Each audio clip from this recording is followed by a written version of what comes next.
Hi, I'm Eddie from Dictaphone Blues. This is our second album. We started working on it in May last year, about April, May. We sort of holed up in a little studio, not much bigger than the size of this little smoking alley at Wine Cellar. We just set up, the three of us guys, and wrote the songs. I sort of had the idea that we would do that over 8 weeks, and we were successful in doing that. So we had a bunch of songs that we had together, and we knew that a friend of ours, Ryan, was going overseas, so we could sort of infiltrate this studio space and set up shop, sort of a decent sort of studio, and we were just going to track it ourselves. And so we did that over the space of sort of, I guess, winter last year. So that was probably about 3 or 4 months sort of recording, and we just engineered it ourselves and got the sounds that we want, and then tried to inject the music that we were listening to and let that inform it, and have a sort of bookend of a certain amount of time from inception to finished product, as opposed to dragging it out a long time and doing it in bedrooms or whatever, which is what I did with the last one. Basic Dictaphone Blues History 101, welcome class, would start with probably me. I was living in Australia from about 2003 to about 2006. I was playing music over there in another band, and then I moved back to Auckland. I never lived in Auckland before. I'm from the rolling windswept tundra of Canterbury, or mid-Canterbury more specifically. And I moved back here, had just started getting a little bit of recording equipment and trying to do a little bit of that. And all of my buddies that were living here were all, very ensconced in bedroom recording and making their own albums and stuff. So I started doing that sort of side of things, and I started playing drums in the Ruby Suns. So I was playing drums on these recordings and stuff like that. And then Dictaphone Blues sort of, I guess, started to do a few live shows in 2000, at the end of 2006, 2007 cusp, with like Ryan McFun and Gareth Shute and Ben Aldridge,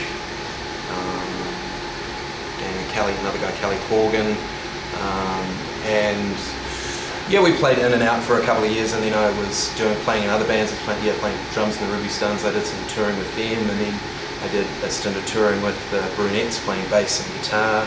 And all this time I was sort of had this album, or a bunch of songs, and I was tinkering away in my bedroom and getting things slowly starting to cook. And then when I came back from the Brunettes tour, I was like, okay, I'll just put it out, So I got the first album out, which was called On, Down and In, and that came out 2 years ago. In fact, I think this release date, with the new album coming out, is coming out on the 9th of April. I'm pretty sure that was when On the Down and In came out 2 years ago.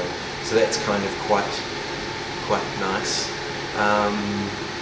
And then just started to play with a more sort of finite group of people.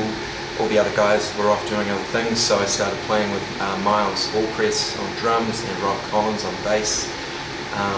And then we sort of, started to sort of write more together, or in so much the way that instead of me like demoing up all of the songs and having a finished product and whatever, and then releasing it, and then us learning the recordings, I would just bring along a melody and a song idea, and then we'd nut it out in the more traditional way of doing it, I suppose.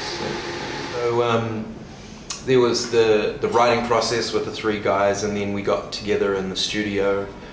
We tracked all of it live, all of the rhythm tracks anyway, and then but just because of the nature of everybody's commitments and stuff, and what I was sort of doing, I'd be coming down at night and staying till whatever time, putting on the guitar parts, and I had we're lucky enough to have a collection of nice amps and stuff and different things and trying out different sounds and borrowing stuff, blah blah blah blah blah. And then you know, maybe we should, Rob would come in and have a fiddle on a keyboard and say, oh, it needs to be more blah blah blah blah, and you know, everybody chimed in. You know, Miles playing guitar on there, he's playing drums, he's singing the songs, there's Rob's playing guitar and keyboards, and you know, we're all chiming in, and you know, we got some other friends to sing like a barbershop kind of thing on a few songs. And then when it came to mixing it, we almost had like another sort of production level where Tom Healy, who mixed the album at the lab, you know, he had a lot of input on you know, what melodies sort of were strong and what melodies were taking away from, say, the vocal or the strongest part or whatever, or you know, just things like that. So maybe we would chop half of that guitar in and put in half of the keyboard, you know, and you know, mix it all, and yeah, that was really helpful, having somebody to bring it all together. We have this album here. This is Beneath the Crystal Palace. This is the new Dictaphone Blues album. A good friend of ours, Brad Fajita, did the artwork for that. He really is an amazing artist because he's worked with a number of different bands and collaborated with a number of different artists and people and stuff like that, and he always seems to find, I mean, like, we're kind of like I would say like a noisy guitar pop band, but he's also worked with who's he worked with? You know, Coco Solid, sort of other hip hop artists like that, Princess Chelsea. And he seems to, for me, now that I've seen him do this, I really respect him a lot more, because it still looks like a Brad Fajita cover, but it really looks like a scuzzy, you know, kind of, you know, it could be a 60s pop album. And, you know, Princess Chelsea's album looks like her one. I just want to open it up. Should be the inside. And yeah, so Beneath the Crystal Palace comes, the title comes from where we recorded the album. There's a old theatre on Mount Eden Road, and beneath it there used to be a swinging dance hall in the 1920s called the Crystal Palace Ballroom. It was the Crystal Ballroom, sorry, and upstairs was the Crystal Palace. So yeah, we gave him this idea, you know, like, I said, guys, you know, I've got a couple of names for this album, you know, it's like Flip Your Lid or Under the Crystal Palace, and Rob's just like, Beneath the Crystal Palace, you know, and it's like, that's it, you know, that's it. So we ran with that, and yeah, so it sort of folds, the cover out, folds out, and there we are. That's Beneath the Crystal Palace. There we are, like lying down and stuff, and there's lots of comings and goings. There's a waterfall which could be done, this is so trippy, you know, could be flowing that way, but then you fold it up that way. Oh, it's flowing that way. No, it's like the middle of the west coast of the South Island, where you're in the Arthur's Pass, and then you go through the ranges, and then suddenly the water starts flowing the other way.